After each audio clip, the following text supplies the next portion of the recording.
अबे जी, अगर कमलनाथ चले गए बीजेपी में तो मध्य प्रदेश में क्या होगा कांग्रेस का? चुनावी हार के बाद में कमलनाथ के ऊपर बहुत सारे आरोप हैं।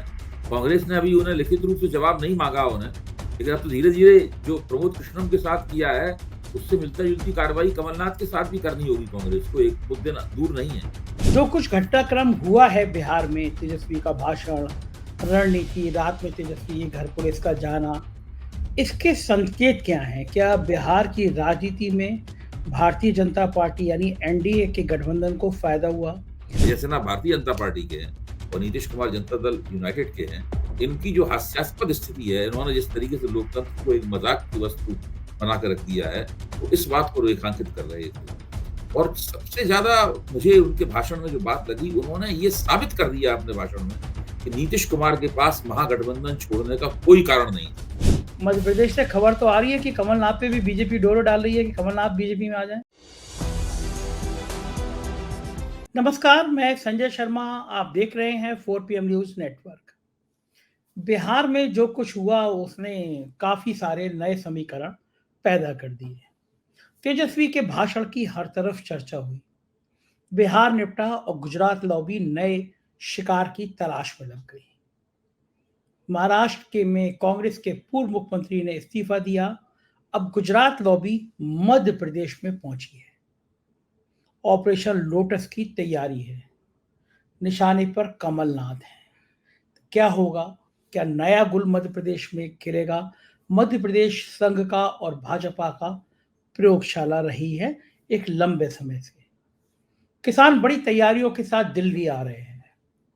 किसान आंदोलन अगर भड़क गया तो ये मोदी सरकार के लिए बहुत बड़ा नासूर बन जाएगा।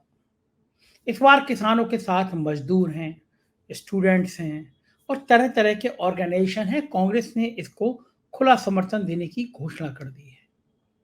मोदी सरकार के 3-3 मंत्री लगाए गए हैं कि किसी तरह से किसानों से बात कर लो, ये आंदोलन भड़के नहीं, ये आंदोलन शांत हो जाए। लेकिन बड़ा सवाल ये है कि जब चुनाव की दहलीज पे खड़ी है भारतीय जनता पार्टी, जब कांग्रेस के नेताओं को चुन चुन के तोड़ने में लगी है भारतीय जनता पार्टी, तो क्या वो एक ऐसे बड़े आंदोलन का सामना करना पसंद करेगी? और किसानों की अगर मांगे नहीं मांगी गई तो ये पहले वाला दौर नहीं है जब 700-800 किसानों ने अपनी जान दे दी, उन पे लाठीचार्ज हुआ, आंसू गैस के गोले छोड़े गए। इस बार किसान आर पार की लड़ाई लड़ना चाहते हैं।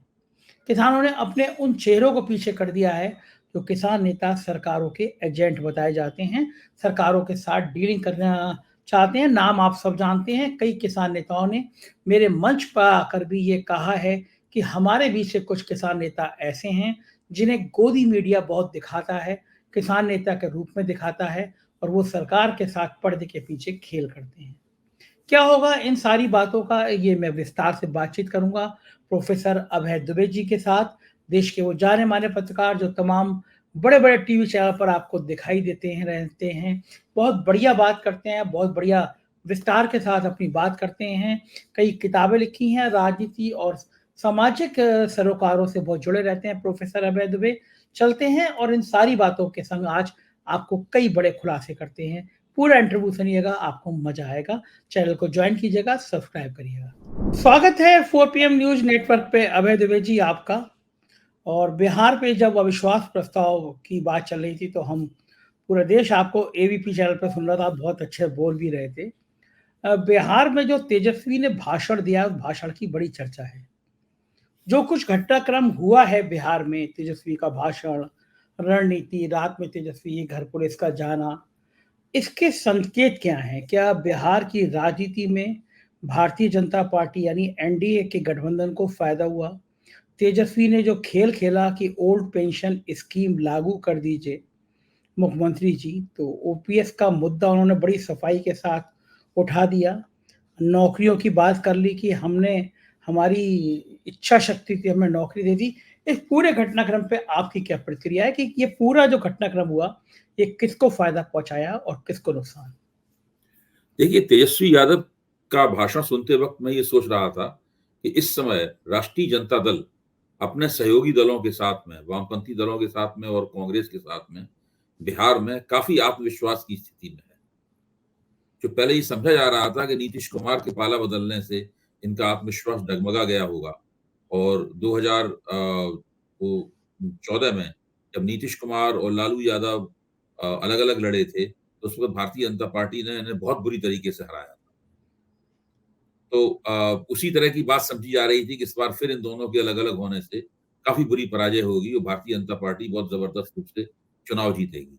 लेकिन जिस तरह से तेजस्वी यादव ने अपने भाषण, मेरे ख्याल से अविश्वास प्रस्ताव रखने के बाद में पहला भाषण तेजस्वी यादव का ही था। जब विश्वास प्रस्ताव रखा गया कि हम इस नीतीश कुमार की सरकार में सदन विश्वास व्यक्त करता है, तो उसमें पहला भाषण नीतीश कुमार को सॉरी तेजस्वी यादव का ही था। और उन्होंने जिस तरीके से वक्तव्य अपना दिया, उसी से समझ में आ गया कि वो किस तरीके से उनकी सोचने की प्रक्रिया क्या है, उनकी देह भाषा, उनकी बॉडी लैंग्वेज क्या है, सब कुछ विश्वास से लबालब भरा हुआ था। वो आक्रामक भी नहीं थे और लेकिन वो अपनी बात को इस तरीके से पेश कर रहे, वो जैसे एक अतिशय आक्रामकता होती है विरोध करते में, वो वैसी बात नहीं थी। अपने बात को वो बहुत ही अच्छे तरीके से पेश कर रहे थे। मसलन उन्होंने ये बताया, दिखाया पहले कि नीतीश कुमार और विजय सिन्हा ये लोग एक 5 साल के एक कार्यकाल में नीतीश कुमार तीसरी बार मुख्यमंत्री की शपथ ले रहे हैं और विजय सिन्हा के कौन-कौन से पदों पे उप मुख्यमंत्री बनने से पहले 2 किन-किन पदों के ऊपर थे। मतलब इन लोगों की जो एक हास्यास्पद स्थिति है, विजय सिन्हा भारतीय जनता पार्टी के हैं और नीतीश कुमार जनता दल यूनाइटेड के हैं। इनकी जो हास्यास्पद स्थिति है, इन्होंने जिस तरीके से लोकतंत्र को एक मज़ाक की वस्तु बना के रख दिया है, वो इस बात को रेखांकित कर रहे थे। और सबसे ज़्यादा मुझे उनके भाषण में जो बात लगी, उन्होंने ये साबित कर दिया अपने भाषण में कि नीतीश कुमार के पास महागठबंधन छोड़ने का कोई कारण नहीं था। उन्होंने कहा कि भई आपने कहा कि हमारा मन नहीं लग रहा था। आपका मन नहीं लग रहा था तो आप हमसे कहे होते। हमें तो आप अपने बेटे की तरह सब जगह पेश कर रहे थे और हम भी आपके चरण छूते थे, हम भी आपके नेतृत्व में हम काम कर रहे थे। एक बार तो आपने कहा होता, मतलब नीतीश कुमार के पास फिर उन्होंने बताया कि पिछली बार जब आपने पाले बदले थे, तब आपके पास कौन-कौन से कारण थे। वो कारण तो इस बार नहीं थे आपके पास, जिन कारण से आपने पाला बदला। देखिए तेजस्वी यादव की ये बात मैंने खास तौर से इसलिए मार्क की, क्योंकि उससे मेरा वो तर्क सही साबित होता है कि अगर नीतीश कुमार को कांग्रेस पटना की बैठक में ही या उसके तुरंत बाद किसी दूसरी बैठक में संयोजक बना देती, देर सवेर ये तब भी छोड़ते इंडिया छोड़ गठबंधन। देते। हाँ, और उस वक़्त सर्वनाश हो जाता।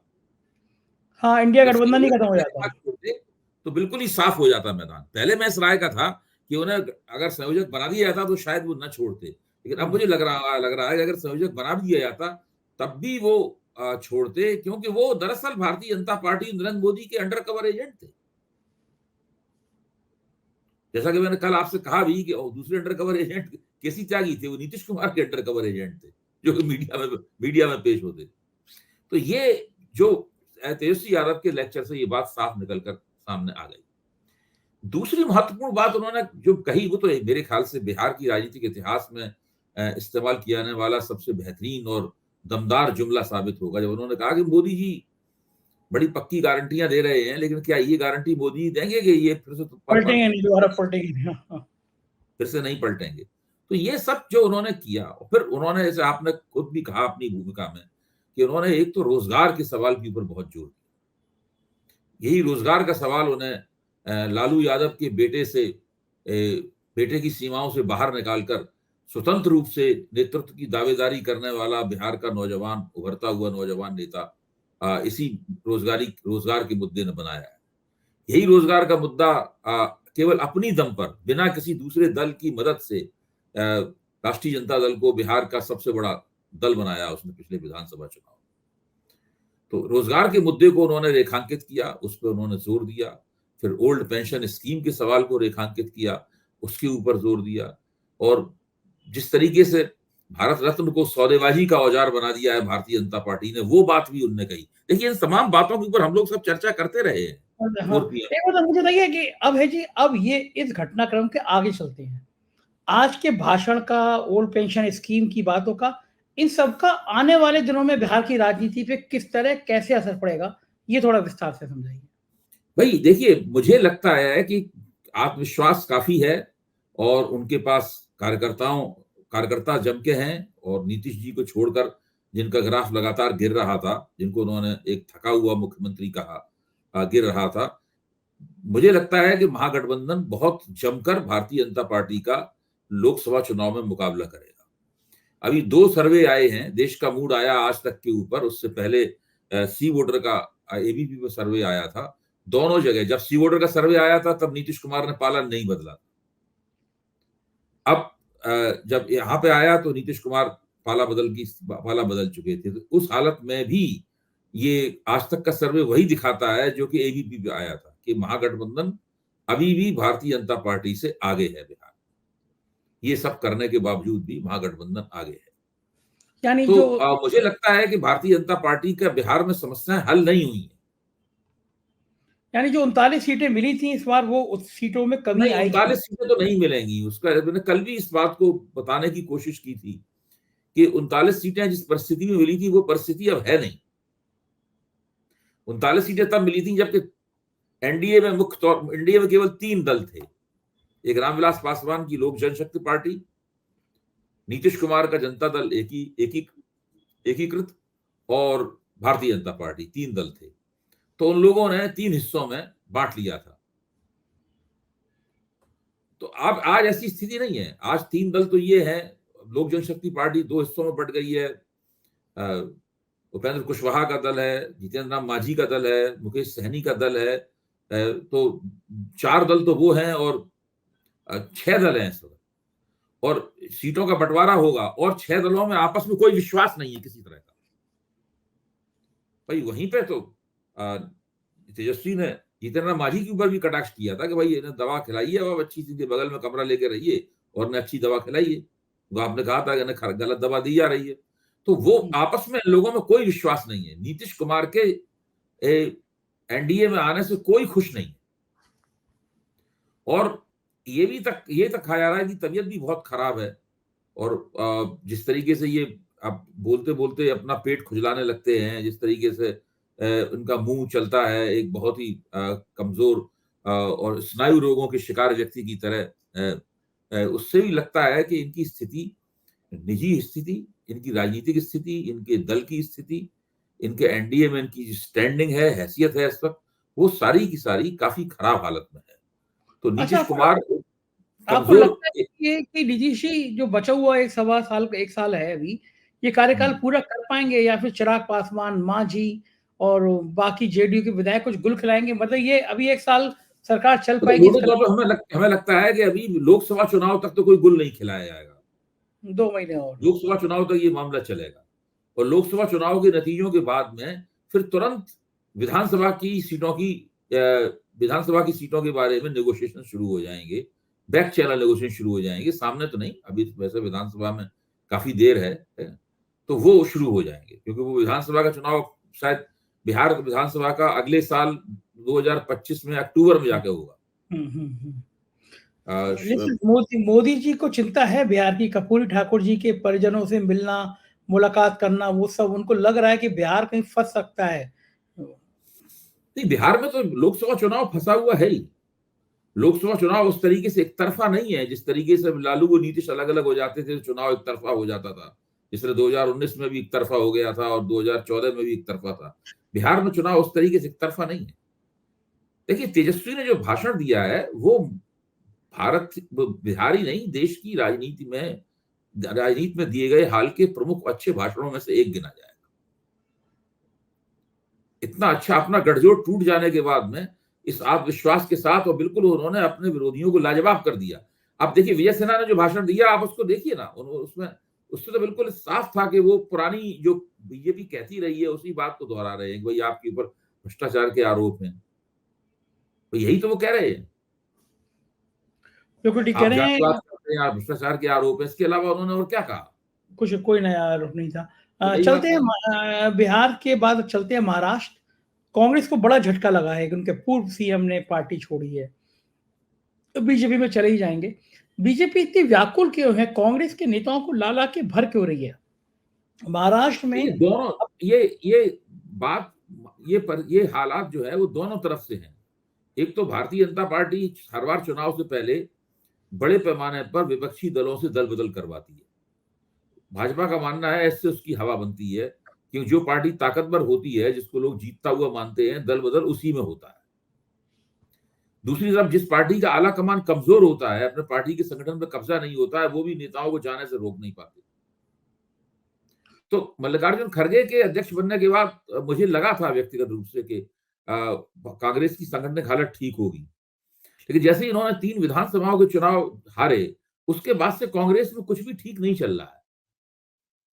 भाई कांग्रेस को पहले से पता था कि अशोक चौहान पार्टी छोड़ सकते हैं, और अशोक चौहान के अकेले व्यक्ति नहीं है, जो पार्टी छोड़ेंगे तो अकेला व्यक्ति के तौर पर पार्टी नहीं छोड़ेंगे। उनका एक बहुत बड़ा प्रभाव क्षेत्र है अशोक चौहान का, और उस प्रभाव क्षेत्र में वो बहुत सारे लोगों को, बहुत सारे मतदाताओं को अपने साथ लेकर जाएंगे, भारतीय जनता पार्टी। अभी उन्होंने इसकी औपचारिक घोषणा नहीं की है। आप देखिए, उनकी पत्नी कांग्रेस से विधायक हैं, उनका बेटा कांग्रेस की तरफ, कांग्रेस के युवा कांग्रेस का अध्यक्ष है। खुद उनकी बहुत बड़ी हैसियत है, उनके पिताजी शंकरराव चौहान के जमाने से उनकी हैसियत है। वो खुद भी मंत्री रह चुके हैं, एक बार मुख्यमंत्री रह चुके हैं, उनके पिताजी भी मुख्यमंत्री रह चुके थे। तो वो अशोक चौहान का जाना महाराष्ट्र कांग्रेस के लिए एक बहुत बड़ा झटका है, मैं ये मानता हूँ। और महाराष्ट्र कांग्रेस को चाहिए था कि अशोक चौहान को किसी तरीके से रोकते।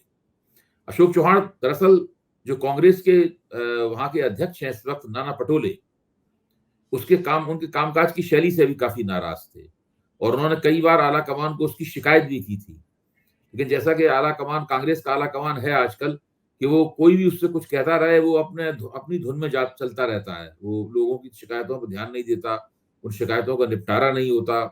कोई अर्जी लेके जाता है तो मल्लिकार्जुन खड़गे को देता है, तो मल्लिकार्जुन खड़गे उसे केसी वेणुगोपाल के नाम मार्क कर देते हैं उस अर्जी, और फिर वो अर्जी वहां चली जाती है। फिर उसका अता पता नहीं चलता कि उस अर्जी पे क्या एक्शन लिया गया, क्या कार्रवाई की गई, कुछ पता नहीं चलता। जिन संगठनों में इस तरह की स्थिति हो जाती है, वहां से सत्ताधारी दल को दल बदल कराना सबसे ज्यादा आसान लगता है।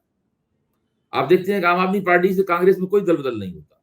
हालांकि आम आदमी पार्टी की केवल 2 राज्यों में सरकार है, लेकिन वहां से कोई दल बदल नहीं होता। दल बदल ज्यादातर ऐसी जगहों पे होता है जहां पे आला कमान ढीला ढाला हो और आंख बंद करके सो रहा हो। आप ये देखिए, शिवसेना कैसे टूटी। शिवसेना, उद्धव ठाकरे अच्छे मुख्यमंत्री थे, नेक आदमी है, इसमें कोई शक नहीं, मुख्यमंत्री के तौर पे उनकी रेटिंग भी हाई थी। लेकिन पॉलिटिक्स में जिस तरीके से आपको सतर्क रहना चाहिए हमेशा, और जिस जिस जिस जिस जिनके आप नेता हैं उन पे आपकी कड़ी निगाह रहनी चाहिए, कितने बड़े पैमाने पर लोग हवाई जहाज में बैठकर चले गए, चार्टर्ड प्लेन में बैठ के चले गए, लेकिन उद्धव ठाकरे को उसका पता नहीं चला, तो शिवसेना टूट गई। एनसीपी के बारे में तो मेरा मानना यह है कि उसमें जो स्प्लिट हुआ है, उस स्प्लिट में शरद पवार की भी भूमिका है। तो शरद पवार दरअसल दोनों 2 घोड़ों की सवारी कर रहे हैं एक साथ। कभी मौका पड़ा तो अजित पवार उनके साथ वापस चले जाएंगे, और दूसरा मौका पड़ा और शरद पवार उधर चले जाएंगे। तो वो उस स्प्लिट की स्थिति तो ऐसी है। अच्छा, ये अच्छी बात कही आपने कि शरद पवार इधर भी हैं और शरद पवार उधर भी हैं। वो शरद पवार की मर्जी की बिना स्प्लिट नहीं हो सकता था उसमें। हाँ, उसके संकेत तो बाद यही भी है। स्प्लिट, आप देखिए ना, स्प्लिट के बाद भी तो कितने बार उनके पास गए, चुपचाप कमरे में 2.5 घंटे तक बातचीत की। हाँ, ये बात तो ठीक है कि शरद शरद पवार पवार, गौतम अदानी के साथ में 3 घंटे तक बातचीत कर चुके हैं, खुफिया बातचीत, जिसका आज तक पता नहीं चला कि उन्होंने क्या बातचीत की। हाँ, अडानी के संबंध तो बहुत अच्छे हैं और शरद पवार। अदानी को जब अदानी संकट में थे, तो उस वक्त उनको बचाने में शरद पवार के बयान ने बहुत बड़ी भूमिका का निर्वाह किया था। सारा माहौल बदल दिया था एक बार सारा एक माहौल झटके बदल में। दिया था। तो वो तो शरद पवार की राजनीति बहुत रहस्यमय है। और अब देखिए, अब हमें और आप जैसे लोगों को इस बात के लिए सतर्क हो जाना चाहिए कि हम जिस व्यक्ति का फेस वैल्यू पर बयान सुनकर अपनी समीक्षा कर रहे हैं, ये मान के कि भाई वो इस तरफ है या उस तरफ है, कुछ पता नहीं है कि वो आज हम कुछ कह रहे हैं और कल उस तरफ चला जाए। इस बीच में कई बार ऐसा हो चुका है। हाँ, यानी नेताओं की विश्वसनीयता बहुत कम हो गई है समाज में। बहुत ऊपर, माननीय ना कि के बराबर। भाई देखिए, आप सोच रहे हैं कि ये आदमी डॉक्टर लोहिया का नाम ले रहा है, ये चरण सिंह जी का नाम ले रहा है, नरेंद्र देव का नाम ले रहा है, मदलुमय का नाम ले रहा है, जयप्रकाश नारायण का नाम ले रहा है, और कल फिर पता चला वो कह रहा है कि नीतीश कुमार को विश्वास मत मिल गया तो ये लोकतंत्र की सबसे बड़ी जीत है। सही बात है। परिवर्तन कब किसका दिल कहाँ चला जाए कुछ कह नहीं और सकते। अभी देखिए पूरे फरवरी के महीने में जितने दिन बचे हैं और 15 मार्च तक या मार्च के उस थोड़े दिन बाद तक भी, 15 मार्च के बाद भी इस तरह की तब्दीलियां होती रहेंगी। हर नए दिन नए नेता का नाम आता है कि वो पाला बदलने के लिए तैयार बैठा हुआ है। और फिर अभी तक मीडिया में जिन लोगों का नाम आया है वो दरअसल पाला उन्होंने बदल ही लिया है। हाँ, जयंत ने कह ही दिया कि हम एनडीए में जयंत ने जा कह रहे हैं दिया और कमलनाथ का बेटा निश्चित रूप से बीजेपी में जाएगा। कमलनाथ, वरना कमलनाथ नहीं गए तो कमलनाथ का बेटा जाएगा। और मध्य प्रदेश से खबर तो आ रही है कि बीजेपी, जो चौहान जी, मध्य प्रदेश से खबर तो आ रही है कि कमलनाथ पे भी बीजेपी डोरो डाल रही है कि कमलनाथ बीजेपी में आ जाए। बिल्कुल बिल्कुल।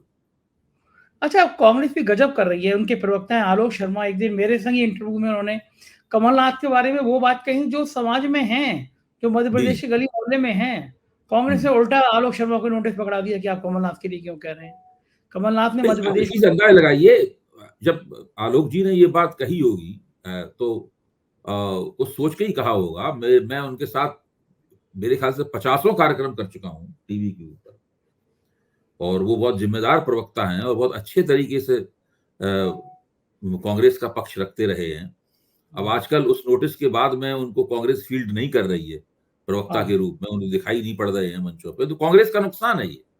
हाँ, बहुत अच्छे, बहुत सीजन टाइप के प्रवक्ता है, हाँ, बहुत और अच्छा बोलते हैं। कमलनाथ तो जाने के लिए तैयार बैठे हैं, देर सवेर की बात है। देखिए वो बिजनेसमैन है, उनके बहुत सी फाइलें होंगी जो इधर उधर कांग्रेस के पास होंगी, वो भाजपा के पास होंगी। उनके बहुत सारे बिजनेस इंटरेस्ट हैं जो कि चक्कर में फंस सकते हैं।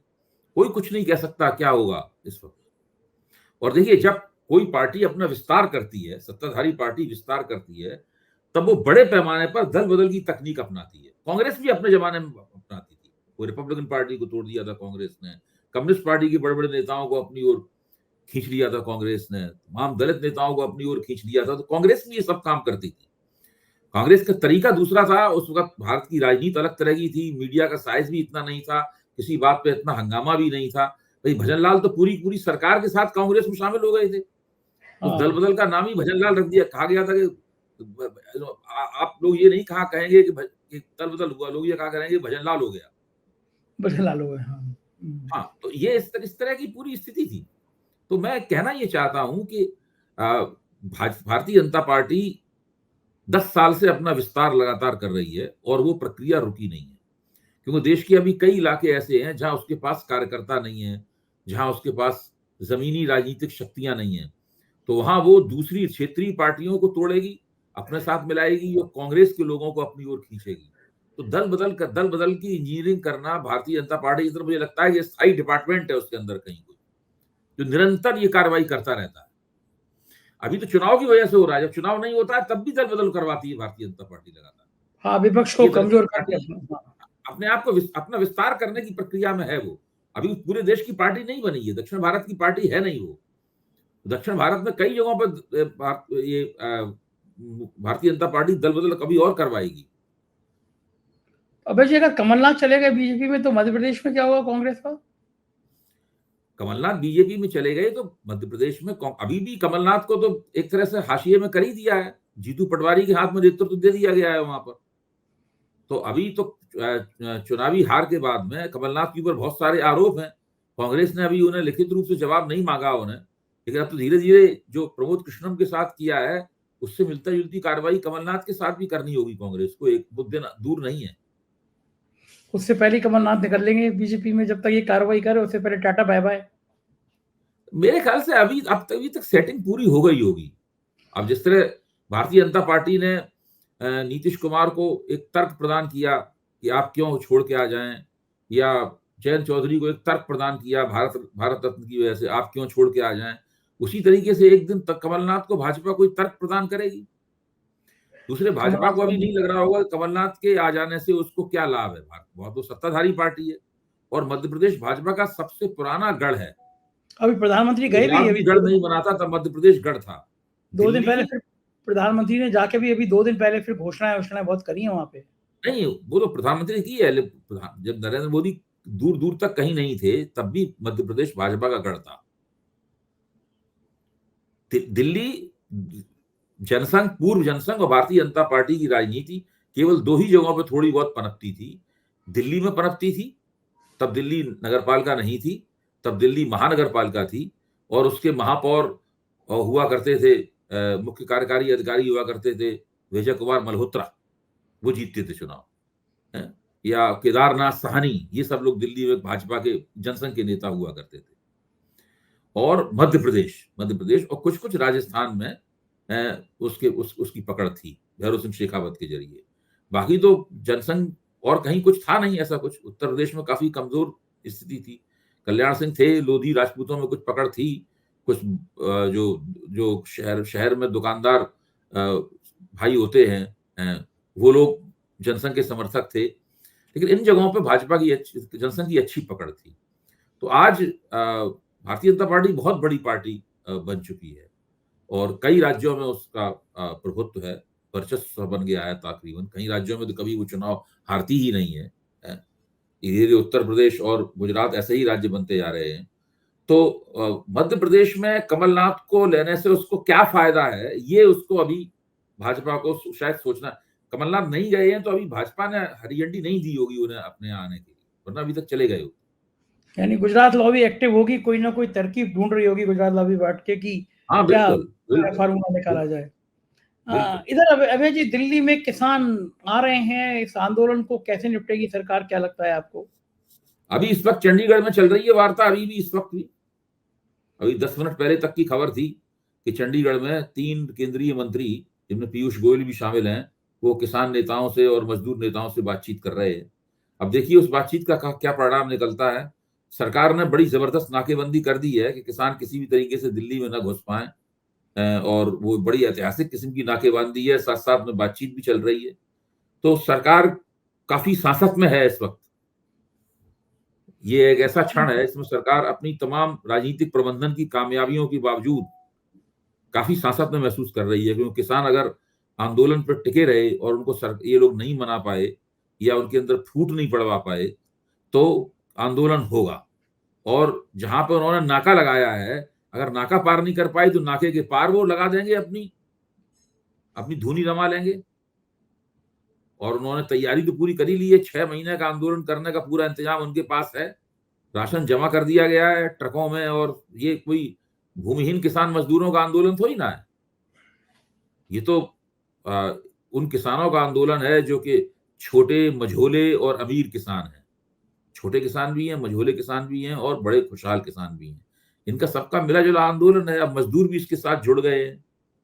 देर नहीं है कि छात्र संगठन भी इसके साथ जुड़ना शुरू हो जाएँगे। कांग्रेस ने कह ही दिया है कि हम इसके पीछे खड़े हुए हैं इस आंदोलन के, हम आगे नहीं आएँगे, लेकिन हमारा पूरा समर्थन इसके साथ है।